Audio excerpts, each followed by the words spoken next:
This is Optimal Relationships Daily, episode 1283. 5 Steps to Inspire Your Partner to Join You in Attending Couples Therapy, Part 2, by Kyle Benson of Gottman.com.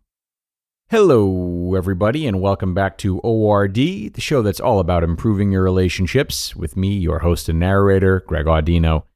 Now, today, I'm going to be finishing up a post I started yesterday, a longer one. So definitely pause here and listen to yesterday's episode 1282 if you haven't already. But if you are all caught up, let's get right into the second half of this great read and continue optimizing your life. 5 Steps to Inspire Your Partner to Join You in Attending Couples Therapy, Part 2, by Kyle Benson of Gottman.com. Step 4. Bridge the couple's chasm. Now, you want to bridge the gap between where you are now to the type of relationship you and your partner want. When doing this, focus the conversation on wanting to improve your relationship, not on changing your partner. No one likes to feel like they need to be fixed. Often the problem isn't a person, but rather the patterns of interaction partners create together. You're going to have more success highlighting that couples therapy is about changing the patterns, repairing your bond, and strengthening your relationship, rather than you're a broken partner who needs help. Name the benefits your partner and you could have if you attended couples therapy in terms of what you both want for the relationship. Sweetheart, I want us to attend couples therapy that's designed to help us communicate better. I'm excited about it because I think it'll help me understand more about you and how I can be a better partner. If we do it, I think we'll have fewer fights, more intimacy, and feel happier around each other. Does that sound like the relationship you want? Step 5. Invite. Now it's time to invite them to attend couples therapy with you in an open way that does not pressure them to participate. We want to request our partners to join us, rather than demand it of them. Dr. Rosenberg, the author of Nonviolent Communication, highlights that requests become demands when our partners believe that they will be blamed or punished if they don't comply. With a demand, our partners only have 2 options, submission or rebellion. Thus, you will want to present couples therapy as a choice they have. I love you, and our relationship is very important to me. I think couples therapy could stop the nasty fighting and allow us to grow closer together and feel happier. I'd love for you to join me, but you're free to say no if you choose. Their response could be something like one of the following: yes, I have questions, no.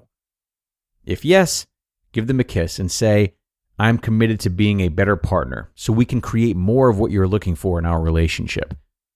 If they have questions, do your best to answer them. And if you're not sure, say, I'm not 100% sure. Let's read something online or contact a therapist to get an idea.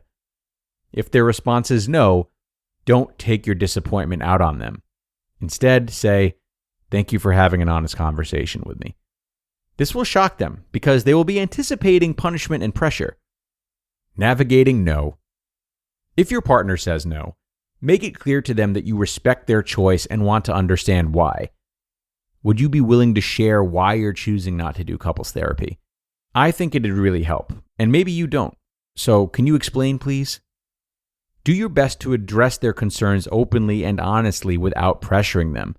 If you think you've understood them well, you can follow up and ask, after getting your concerns cleared up, would you be willing to reconsider attending couples therapy? If they say no again, then allow the conversation to end and tell them that you respect their choice and that you love them. Your partner will likely marinate on the idea for a few days. Helpful tips. Be patient. Your partner may change their mind if you honor their choice to attend couples therapy. Focus on being the change you wish to see in their relationship. Doing so may inspire them to want to make more progress with you. As 50% of the partnership, a change in your behavior has a lot of power to influence a change in the relationship. Listen to your partner's concerns without thinking about how to respond. Reflect their concerns or responses back to them, and ask them 2 questions. Is there more to why you do not want to try it? And if they say there isn't, ask, do you feel I understand your concerns? Verifying that you understand them will help build trust and get you closer to truly understanding your partner's perspective on couples therapy. Most importantly, empathize with your partner's pain, frustrations, and worries. Common concerns about couples therapy and how to respond. We can't afford it. Let's look for a therapist with lower fees or get creative with different expenses that we can cut out to attend. I don't need therapy. Would you be open to attending a workshop instead of therapy?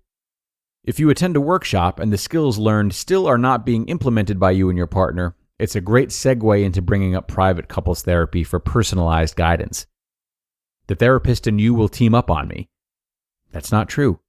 I am a part of this relationship, and the therapist is going to be a neutral party that doesn't take sides. I'm positive there are things I can do better in this relationship, and I'm eager for the therapist to point this out.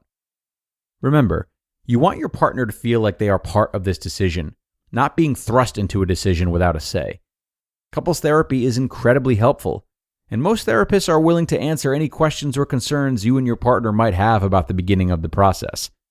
Make sure your partner knows that the therapist is a trained professional with specific couples therapy training and is there to help support you both.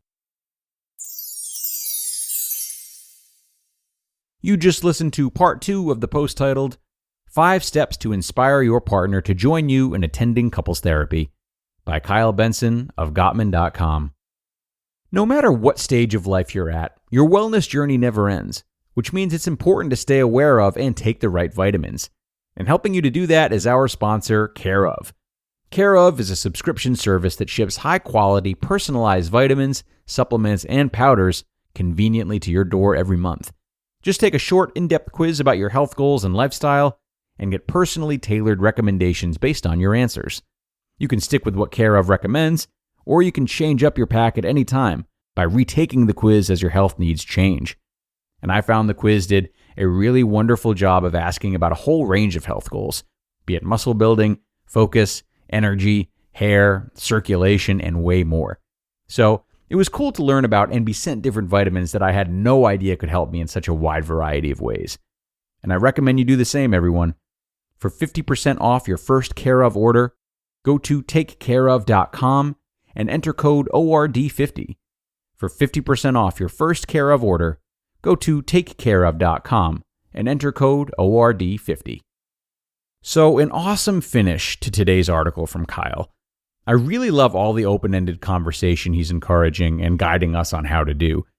And one thing to touch upon that might make your partner feel more at ease are the ways in which you could see yourself improving as a partner. He does mention that, but it seems like it is more of a separate response if your initial request is met with a no. And I feel it could be a good point to bring up sooner, if necessary. It's very noble to present the idea of therapy, and by doing so, you may have a partner who mistakes you for someone who feels as though they've done nothing wrong in the relationship. Of course, you don't want to manipulate or fabricate your true feelings behind why you think couples therapy is a good idea. But if there are certain things that you either feel you're doing wrong, or at least things that you could understand why they would upset your partner, addressing them briefly in this opening conversation could be really disarming and a further example of how you're also willing to take responsibility for the relationship not being in an ideal place. This is just one of many ways to really double down on the team element of couples therapy, because this fear of being a punching bag, as Kyle mentioned, could be something your partner feels to a degree just in you requesting that you two attend couples therapy. So, something to think about. That wraps us up, though, everybody. I really appreciate you staying and listening for parts 1 and 2. It was surely a great article, and I hope it helps anyone who's considering seeing a therapist with their partner. So, look, enjoy the rest of your day. Thanks again for stopping in, and do be sure to do the same tomorrow, where I will have another great post for you, and where your optimal life awaits.